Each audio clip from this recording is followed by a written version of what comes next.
हे बघा आता भाभी बनवायली माठाची भाजी. हे आहे लाल माठ. काय काय टाकले? लसूण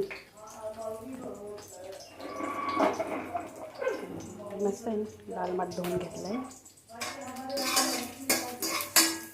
मारला तडका लसूणचा.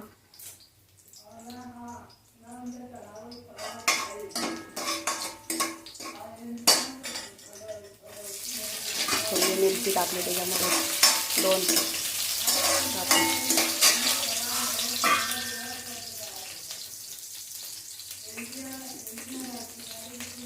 त्यामध्ये टाकला कांदा.